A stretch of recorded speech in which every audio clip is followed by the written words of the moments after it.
back to MK Cubed. I'm Kristen. I'm Kelly. I'm Kyle. And I'm Alyssa. And today we're going to be going over derivatives. Okay, so first we're going to go over the definition of a derivative. We need to use a limit for this. So we have the limit as h approaches 0 of f of x plus h minus f of x over h. And this will give us the derivative of f of x. Okay, so the derivative is the instantaneous rate of change of a function. So we're going to do an example using this definition. So we have f of x equals 5x plus 2.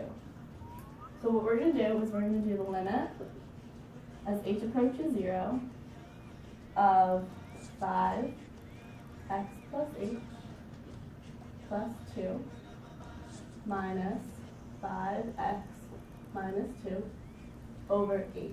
And all I did to get this was plug this function into here. Okay, so this gives us the limit as h approaches 0 of 5x plus 5h, which is distributing 5, plus 2 minus 5x minus 2 over h. And as you can see, the 5x's cancel, the 2's cancel. So this gives us the limit as h approaches 0 of 5h over h. And then if you do it correctly, you get 5h over h. So that is the limit as h approaches 0 of 5. So clearly this just equals 5. Now, when you get to more complicated functions, this process is a little more difficult, but we're going to show you an easier way to do this. Okay, so as Kristen mentioned earlier, the derivative is the instantaneous rate of change. So now we're going to learn the easy way to do derivatives, not the limit way, which is very complicated. So first off, there are two ways to denote a derivative. So if we have the function f of x, you can write the derivative as f prime of x. That's one way to denote it. Or you could also write d over dx, and that's another way. So we're going to use this way because I'm just used to using that way. So the first rule that we're going to cover is called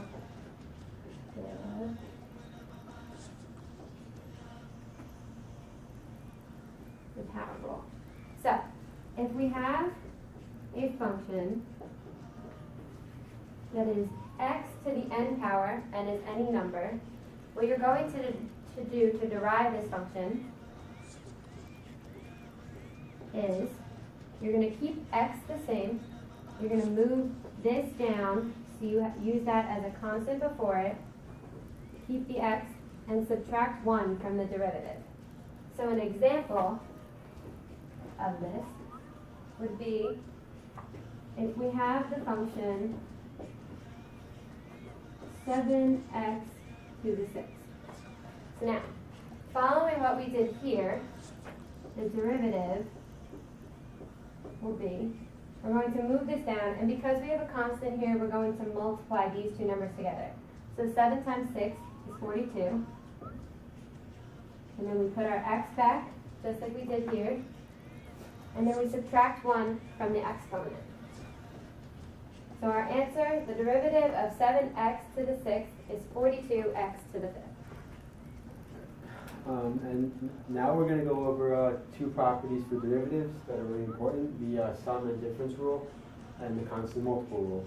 The sum and difference rule simply states that any functions f and g, where the derivative of f plus g is equivalent to the derivative of f plus the derivative of g. And for the constant multiple rule, it just states that any constant c times f, the derivative of c times f is equivalent to c times the derivative of f. So I'm just going to give an example of how these are done. So we're going to say f of x is equal to 5x and g of x is equal to 2. And note that the derivative of any constant, so say 2 for example, is 0. So the sum and difference rule simply states that f of x, the derivative of this should be equivalent to the derivative of f of x plus the derivative of g of x. It's not that. Okay, so we're going to plug this in. So f of x is 5x plus 2. So when we take the derivative of this is going to be equivalent to the derivative of 5x plus the derivative of 2. And so using the rule from before, the derivative of 5x is just 5 plus the derivative of 2 is just 0.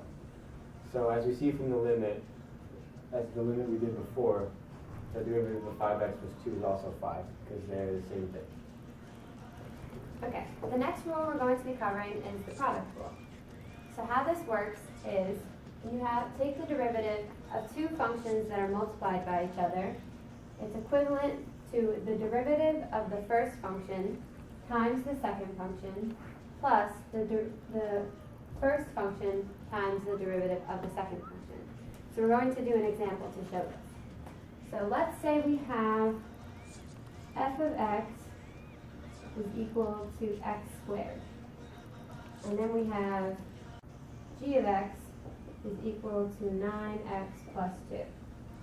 So how we're going to do this, we'll write d over x is equal to x squared times 9x plus 2. So now, using the rule up here, we want to do the derivative of x squared, because f of x. The derivative of x squared is 2x. And then we want to multiply it by g of x, which is 9x plus 2. And then we want the original f function, which is x squared, times the derivative of g of x, which is just 9. So now this is the derivative, but to make it easier, we usually simplify. So we can multiply 2x times 9x is 18x squared. And then we distribute this here. So 2x times 2 would be plus 4x. And then here we have plus 9x squared. And we can combine like terms still. So we have 27x squared plus 4x. And this is your derivative of this function. Okay, so now the next rule is the quotient rule. So it's when you're finding the derivative of a function over a function. So it would be the derivative of the first function times the second function minus the first function times the derivative of the second function over the second function squared. So say we have f of x equals x squared plus 1. And then g of x is just x. So what we would do here to find the derivative of x squared plus 1 over x, we would do the derivative of 2x plus 1, which is just 2x, times x minus x squared plus 1 times 1 all over x squared. And so then if you just simplify it really quick, it would just be 2x squared minus x squared plus 1 over x squared, which is just x squared plus 1 over x squared. And that would be your answer. Okay, that's a lie. It'd be minus 1, because I didn't distribute my negative. So the next rule we're going to talk about is the chain rule, which is a very important rule. In some cases, your function is a composite function, which means it's a function of another function. So in this case, we have g of x and f of w. So the function that we want to take the derivative of is f of g of x.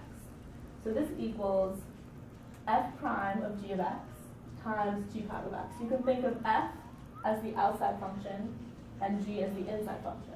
So the way I think of it is the derivative of the outside function with the inside function alone, and then multiply it by the derivative of the inside function.